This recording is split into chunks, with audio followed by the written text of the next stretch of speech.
যে অঞ্চলটিতে দশকের পর দশক ধরে মার্কিন যুক্তরাষ্ট্রের একছত্র সামরিক আধিপত্য বজায় ছিল, হঠাৎ করেই কি সেই পসরা গুটিয়ে নেওয়ার সময় এসে গেছে? আন্তর্জাতিক গণমাধ্যমে সম্প্রতি একটি চাঞ্চল্যকর গুঞ্জন ছড়িয়ে পড়েছে।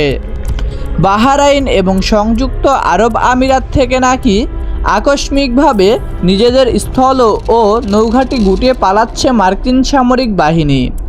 কিন্তু এই দাবির পেছনে আসলে কতটা সত্যতা রয়েছে? এটি কি কোনো আকস্মিক কৌশলগত পিছুহটা, নাকি পর্দার আড়ালের এক গভীর রাজনৈতিক চাল? চলুন দেখে আসবো আজকের এই ভিডিওতে। গত কিছুদিন ধরেই প্রতিরক্ষা বিষয়ক বিভিন্ন ফোরাম এবং সোশ্যাল মিডিয়ায় একটি আলোচনা খুব জোরালো হয়েছে।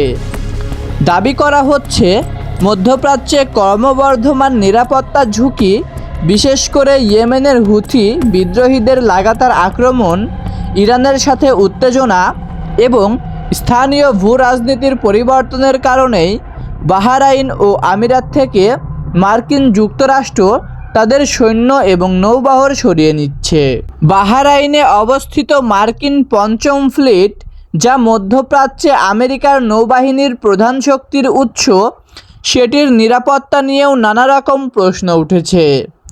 অনেকের ওই দাবি, মধ্যপ্রাচ্যের এই দেশগুলো এখন আর মার্কিন সামরিক উপস্থিতি আগের মতো নিরাপদ মনে করছে না, ফলে যুক্তরাষ্ট্র বাধ্য হচ্ছে তাদের ট্রুপস এবং সৈন্যদের অন্য কোথাও সরিয়ে নিতে। কিন্তু প্রশ্ন হলো, এই দাবিগুলো কি পুরোপুরি সত্য, নাকি এর অন্য কোনো ভূ রাজনৈতিক ব্যাখ্যা রয়েছে? বাস্তবতা কিন্তু এক ফ্রেমে বন্দী নয়। সামরিক বিশ্লেষকদের মতে, আমেরিকা রাতারাতি মধ্যপ্রাচ্য ছেড়ে পালিয়ে যাচ্ছে এই কথাটি পুরোপুরি সঠিক নয়, বরং এখানে যা ঘটছে তাকে বলা যেতে পারে কৌশলগত রূপান্তর বা স্ট্র্যাটেজিক পিভট।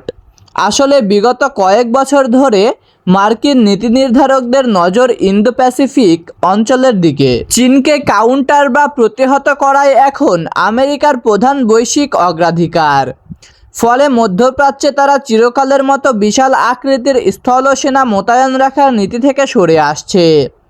পরিবর্তে তারা জোর দিচ্ছে দ্রুত স্থাপনযোগ্য এবং ফ্লেক্সিবল বা নমনীয় সামরিক উপস্থিতির ওপর। বাহরাইনে মার্কিন পঞ্চম ফ্লিটের সদর দপ্তর বন্ধ হয়ে যাওয়ায় কোনো আনুষ্ঠানিক বা নির্ভরযোগ্য ঘোষণা এখনও আসেনি। তবে হ্যাঁ, হরমুজ প্রণালী ও লোহিত সাগরের নিরাপত্তা পরিস্থিতি যেভাবে বদলে গেছে, তাতে মার্কিন নৌবাহিনীকে আগের চেয়ে অনেক বেশি চ্যালেঞ্জের মুখে পড়তে হচ্ছে।